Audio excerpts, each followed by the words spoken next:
one of the most anticipated games for lots of people out there is CyberPunk 2077, which is the next game for CD Projekt Red after Witcher 3.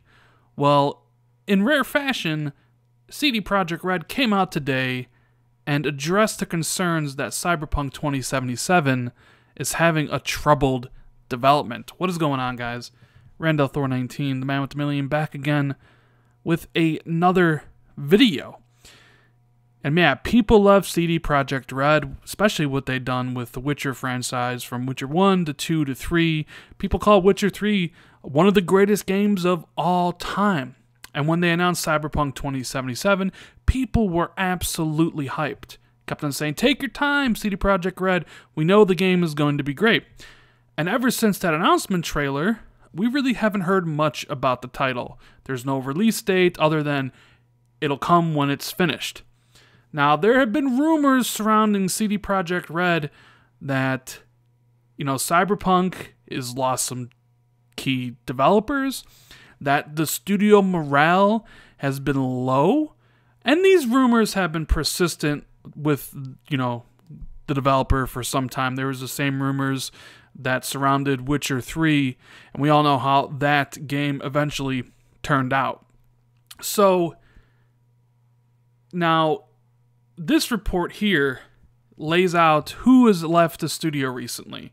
You have a lead level designer, you have a senior gameplay producer, a former project manager, and a senior art producer on Cyberpunk 2077. Looks like they all left at the same time.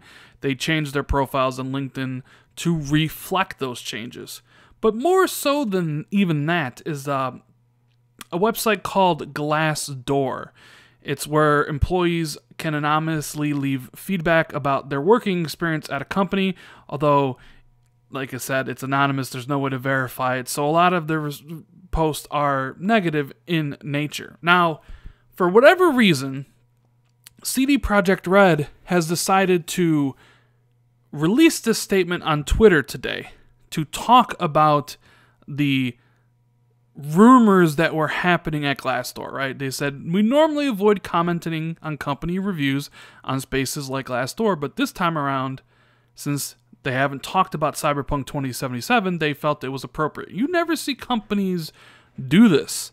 You never see them talk about, reviews on Glassdoor, right? So the fact that they even came out and said something about it means that it was a pressing issue for them. Maybe they were having trouble hiring people. I mean, you got to wonder, number one, why they would even come out and even give credence to the rumors that there was a bad studio morale at CD Projekt Red. Well, you continue to go on here, and they talk about the studio departures, like I just mentioned. He says, first off, we like to talk about the departures. In 2015, when they did Witcher 3, they were over 200 developers strong. Since then, they've doubled to 400, and we're still hiring. Do people leave? Sure they do. We always wish them the best and respect their decision and the feedback they give us for the reason for their departure. So essentially, they're not denying that, a lead level designer left, a senior gameplay producer left, a former project manager, senior art producer. They're not denying in this statement that people have left. Key people have left the studio. There's no denial. In fact, they says people do leave all the time. He even goes on to say here, so does a departure, even a whole profile one, mean that the project is in danger? One would need to be very courageous to base the future of a AAA role-playing game of such scope on one person or few people. Now, that's kind of right. I mean, it's very much like a quarterback in the NFL. When the team is doing good, the quarterback gets all the praise, right? But when the team is doing bad, the quarterback gets all the blame. Even though it's a team effort, even though the offensive line has to block and do their job, and the running back has to do his job, and the wide receivers got to catch the ball, and the coach got to call the right plays, and the defense has to stop their team from scoring, so everything works together, right? So yeah, sometimes when key departures of a studio, when a key person leaves, people are like, lose their minds, like, like when Mark Laidlaw just left BioWare, people are like, oh my god, is this the end for Dragon Age? It's like, are we giving too much credence to one single person? You know, considering there are 400 people at the studio? Maybe, but they're not denying that those people left. And the fact that they're even talking about this, and in fact, even if you read this whole thing, they're not even denying that the studio morale is low, that they work insane crunch hours and maybe get paid less. There's no refutal of that anywhere. This is basically just an article saying, yeah, we're a huge studio, we make great games. Those great games require commitment and time that most people can't give. You know, we are here to make one of the greatest games ever, and if you're not down with that and you're not willing to put in the time and the effort to, then see you later. Go on to a different studio. That's basically what this statement basically is saying. You know, he goes, so every role-playing game we ever developed seemed impossible to achieve. It took us 5 years to finish Witcher 1. We had to make their own engine to complete Witcher 2. And we had to entirely reinvent the way we made games to deliver an open world for Witcher 3. When we start down the road to creating something, we know the destination, and we're sure of one thing: even if something feels impossible, it doesn't mean it is. And it turns out most often things are perfectly possible, they just require a lot of faith, commitment, and spirit. And they go on to say this approach is for making games is not for everyone.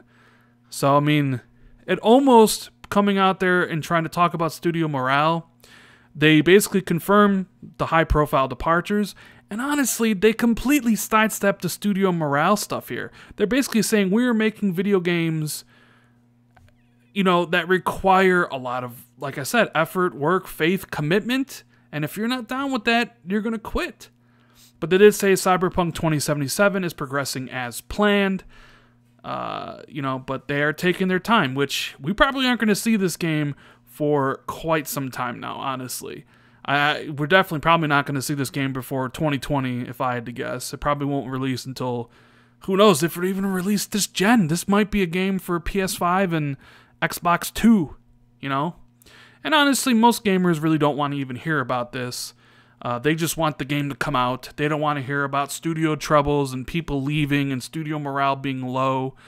They just want the game. They're not worried or even care about working conditions at the studio, because you don't want to think about that in the same way you don't want to think about what really goes on when you get your cell phone, you know, some of the bad things that happen, you know, with the cell phone stuff and things. People don't want to think about, you know, all the bad things that go into a product that they enjoy.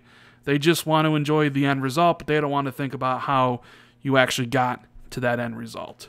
So anyways, that is the video, guys. I hope you enjoyed it. If you did, hit that like button. Consider subscribing for more content.